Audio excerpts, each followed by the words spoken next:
Hi, everyone. Today we're going to be talking about a key Rums of the World entry, the Don Q 7-year-old Grand Reserva, or whatever they call it. And a brief introduction to the key Rums. I've already done one before, but I'll just recap it.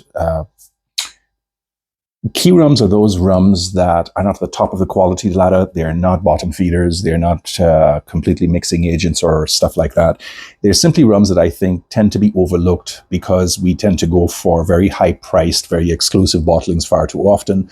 And with the explosion of the independent bottling movement and micro distillers that are producing such incredible stuff, but in limited quantities, I believe that some of the old stalwarts from the larger companies tend to get overlooked as just being, oh, well, yeah, that's the old stuff. We don't drink that anymore.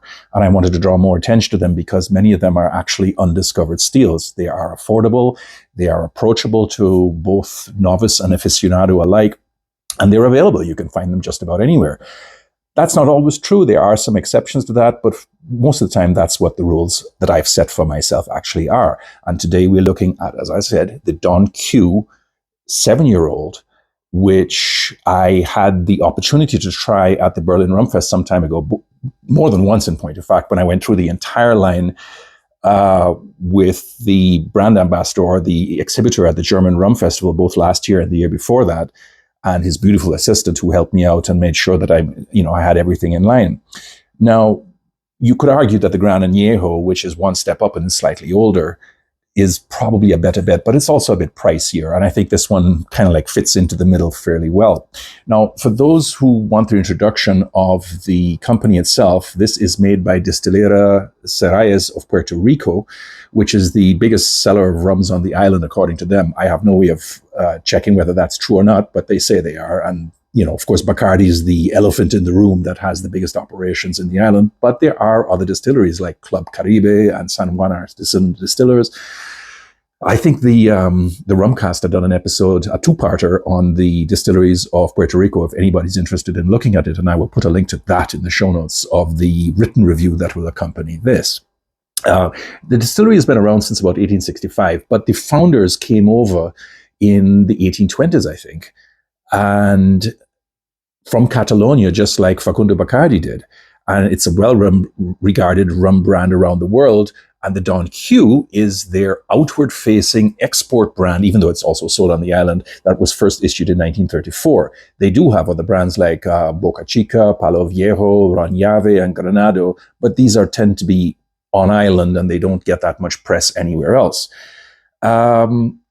So what have we got here with this? Now, you must understand that I have a sample here. I don't actually have the bottle, but the photographs are on the written review as well. You can take a look at those if you're interested. But it's Don Q7 and the big 7 on the label. You can't really miss it, right? So it's a blend of multi-column distilled light rums and a single copper column distilled heavy rum, which is aged for a minimum of 7 years in American white oak barrels. It's blended, of course. No additions, no fancy finishes, although they do have others up the scale of the quality ladder that go there. My understanding is that the lighter components have a fermentation period that's fairly standard of about 48 hours, and the heavier portion, well, now that's interesting. That's anywhere between 60 to 300 hours, which really makes me curious to see how much of each distillate is in the final blend. I actually don't know because they don't mention it. But as far as I'm concerned, the results pretty much speak for themselves, right? Let's take a nose and I'll tell you what I'm talking about. Yeah, so initially, smelling it right off the bat, it seems a bit lackluster. It's tawny, it's dusty with some notes of honey, caramel, crushed nuts, a little dry, but actually quite solid at 40%. You wouldn't expect that. You'd expect it to be kind of like faint and just kind of disappearing. But no, you actually get quite a bit off of that nose. So there are hints of cinnamon, dark chocolate, vanilla, of course, almonds, breakfast spices, some coffee grounds, even Ritz crackers, and a little bit of that salty, briny taste.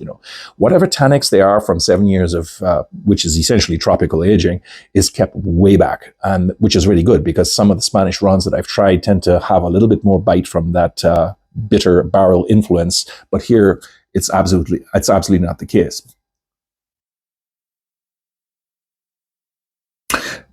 It's actually a very tasty dram. At 40%, it's not going to hurt you. You're going to be just fine. It's reasonably warm rather than spicy. It shows off notes of chewy caramel, bonbons, vanilla, light molasses. It actually tastes a little bit like a creamy Guinness, one might say, with some brown sugar muskiness, a little bit of molasses, a mild citrus lime, always good. Caramel is always there, and there is actually a little bit of pickled ginger in there. The sort of palate cleanser you get when you're having sushi, and even some Dr. Pepper soda, if you can believe it. It's really quite nice, and the finish is really good. Coffee grounds, nuts, almonds, chocolate, caramel. All the hits are being played there. Nothing new is being introduced here. So here's the thing: the evaluation. Initially, it almost seems as something very straightforward that you could drink and forget about it, and then you don't need to worry about it ever again. But I think that as it opens up and develops, it actually gets to be a whole lot better. I started it, and then I kind of went back to it a couple of times, and I actually think this is a really, really nice sipping rum that can just as easily be mixed if that's what your preference is. It can go nicely into an old fashioned or a daiquiri or whatever some creative mixing or mixologist can come up with. So in that sense, it ticks all the boxes, and I think it's absolutely worth it. I haven't actually seen this here in Calgary of late, but I do seem to recall that on the various websites, it goes for about $40 to $50 Canadian. In the United States, it'll be correspondingly less based on the currency exchange. And of course, in euros, it'll be about 30 to 40, although I haven't actually checked that. It may be slightly more at this point in time. But as far as I'm concerned, for a rum that's this relatively young, 7 years old, if you recall, the St. James was 12 years old. That was the Mikey rum from their oeuvre. But for something that's this relatively young and sometimes overshadowed by the Gran Añejo and the special finishes and the stronger proofs that are being made and the more heavily promoted premium rums, of the company, it really is quite an enjoyable sitting experience, and it's really nicely affordable. It gives bang for the buck, and it acts as a nice bridge between the Cristal and the Gold and the Gran Añejo and all the others that come that are, of course, pricier, but have much more of an interesting point to them, but they cost more. I'm going to score this at 83 points, and if that's all you wanted to know, then you can stop right here, all right? But I wanted to go a little bit further. I just wanted to make two other points here. First of all, the Don Q actually does refer to Don Quixote. They named the brand after Don Quixote, Miguel Cervantes' two-part magnum opus that was written in 1605 and 1625. And I always thought it was really strange that they would name their brand after an addled old hidalgo who tilted at windmills and thought that he was a knight-errant rescuing the lady fair with his crazy sidekick Sancho Panza and his, spavined nag called Rocinante, and loved, a village girl that he called Dulcinea and so on. Why would you name your product after that? Now, I have read Don Quixote several times, the unabridged version in point of fact, and I do understand that it is one of the giants of Western literature and perhaps even one of the first modern novels. There are all sorts of things about that novel that are interesting, whether it is the gradual acceptance of death, whether it is fighting the good fight even though the world seems to be against you and preserving a sense of self in the face of insurmountable odds, the gradual acceptance of reality, and the way that your dreams can still be dreams even though everybody else thinks they're crazy. As long as it works for you, then what's the problem, right? Perhaps that's what it's all about. I really don't know. Nobody's ever explained it to me why they would name it this way, but I thought I'd mention that. The other thing I wanted to say is that this weekend, the weekend of July 18, 19, 20, is the London-based Whiskey Exchange Rum Show. And I've been a faithful attendant as often as I could, but this year I couldn't make it for various reasons. But I wanted to say a special shout out to my friends who were there. Don Davies, who's the organizer there. Love you.